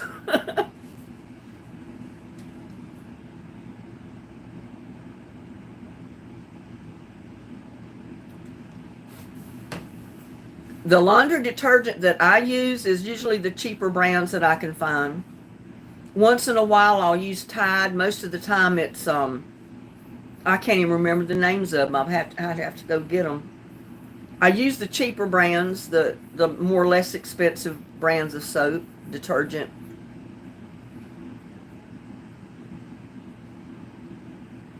I use Purex a lot. You know, it was a cheaper brand. I think even the cheaper brands have went up now. They're not as cheap as they used to be. I've used that baking soda type laundry detergent. I can't remember the name of it. Yeah, Purex is pretty good. And like I said, I bought Tide a few times when it was on sale.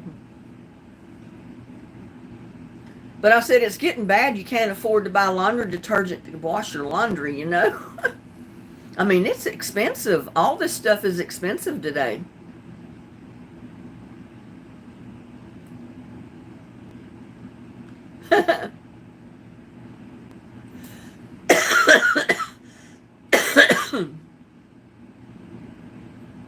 I use Downy. I refuse to buy the cheaper brands of fabric softener. I always get Downy, even though it costs a little more.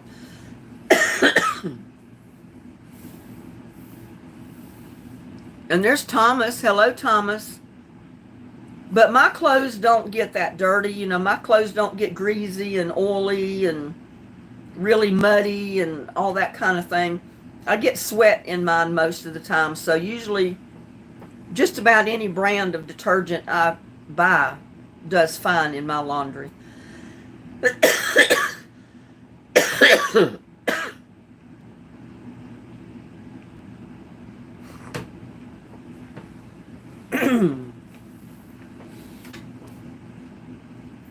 Yeah, I'll never forget the first time that we lived at the beach when my son was born, Oak Island. And I'll never forget the time that my in-laws come to visit one weekend. I'm sorry, y'all. I'm coughing because that thing is blowing air. But it was hot because it was in the summertime, the hottest time of the summer. And Chad was just running around with just his diaper and a little shirt. And he was fine. We weren't going anywhere. And I said, that way, if he wets his pants, you know, I'll know it real quick and I can change him. And he doesn't have to wear those rubber pants and cause his butt to break out. And my mother-in-law made a comment about it. And I told her, I said, well, I can't put rubber pants on him. And I don't put them on him any more than I have to. because he breaks out. So she left it at that, didn't say any more about it. But if I was going to the store or somewhere, out, then I'd put the rubber pants on him. But as soon as I got back home, they came off.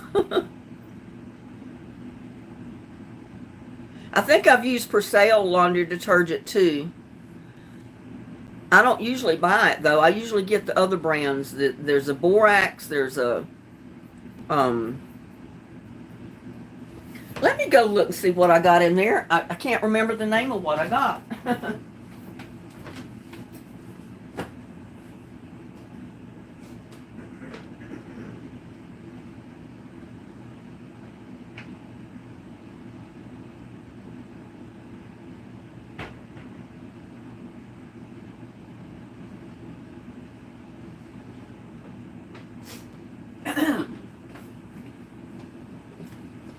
Here's the one I bought this time. If I can get over here. Oh,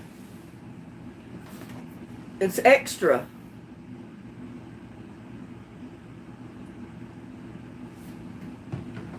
This has 84 loads in this big container. So, one this size lasts me for quite a while. Because I only wash like 2 or 3 loads of clothes a week. So that'll last me a good time. And there's Alfred Madison from Denmark. Welcome. Welcome from Denmark, Alfred. You must be a new subscriber, but you're very welcome. You haven't used extra in a long time. Well, it seems to work fine with mine because, like I said, my clothes basically get sweaty, perspiration in them from being out in the yard and working in the garden. I don't really get stains or anything on them, so they're not that hard to clean. And if they do get stains for any reason, I spray them with Shout laundry detergent, pre-soak or whatever they call it, and that always gets the stains out. Yeah, I think it's pretty good. I've used this for a long time, the extra. But I do always get Downy. I don't buy the cheaper brands of fabric softener. And I basically only put fabric softener in my bath towels. I don't put them in my regular clothes or my sheets usually. I just put fabric softener in my towels.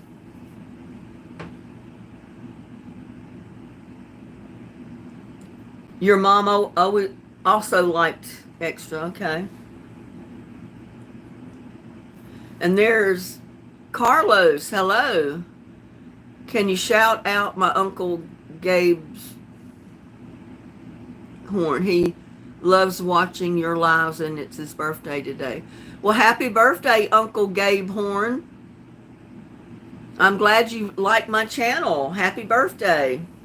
And happy birthday, Joshua. If you're listening, we wanted to wish you a happy birthday in chat today, but you haven't been here. But I think he's probably out doing something for his birthday. Didn't he say he was going somewhere for his birthday? That's probably why he's not here.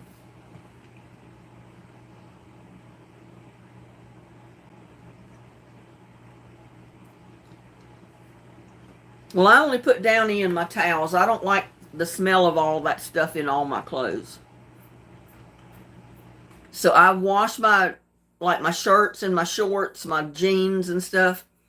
I wash them in detergent, and then they're just rinsed in plain clean water. I don't put Downy in them.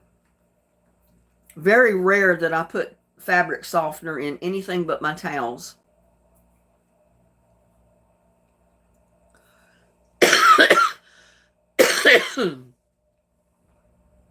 Does nobody get it?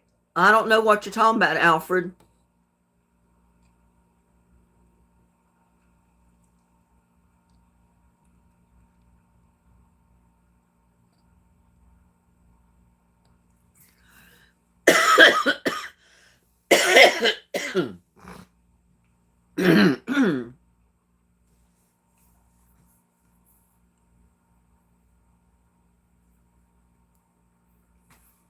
Uncle BB said, Martha says softener cuts down absorbency.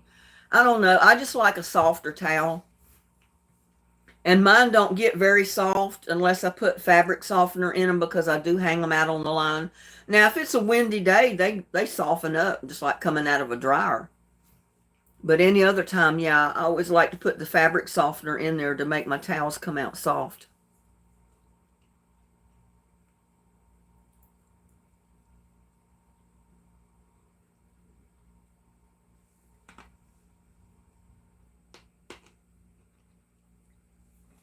Yeah, he said he was going to have cheesecake for his birthday today. But you know, he said he was going somewhere too, and I don't remember. He said he was going somewhere for his birthday today. And I wish I remembered where he said.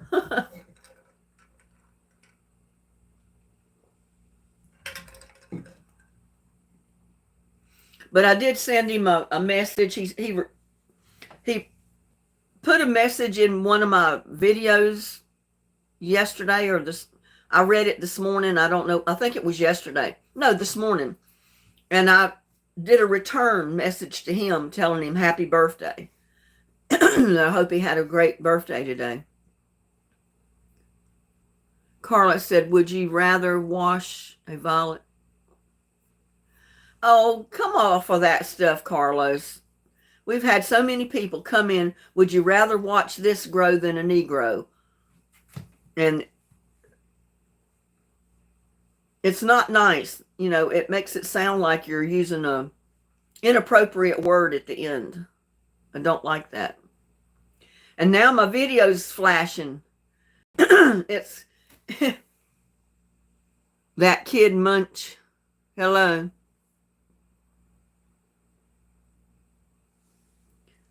No, I don't. I'm on Facebook and TikTok a little bit. That's about it. But my camera's flashing for some reason. And I was getting ready to end the video anyway. So since it's doing this thing now, I'm going to go ahead and end it. We've been on for almost 2 hours anyway. And because I got to get busy. I've got other stuff I need to do. So y'all, I thank you for coming into my live today. I guess my videos are possessed. My camera's yeah, disco time. I wish it would stop. Oh my goodness. But anyway, thanks everybody for coming into my live, spending time with me. And I hope the little girl gets better that got her head split open. I know that was no fun. It's not going to be fun dealing with her until she heals up either. But yeah, I keep hoping it's going to stop, but it's not going to. It's disco time, y'all. Woohoo! It's birthday time. Wishing everybody a happy birthday. But yeah, I'm going to go. Y'all have a blessed night tonight. Look at that. It's going to stop just as I was going to end my live. But I'm going to go ahead and end it anyway. I don't know why my camera does that. It doesn't do it all the time. It just doesn't occasionally. Have no idea what's going on with it. But y'all have a blessed afternoon, blessed night. Have a safe and blessed day tomorrow. And hopefully I will get with you again before the 4th of July. And love y'all. Talk to you later. Bye now.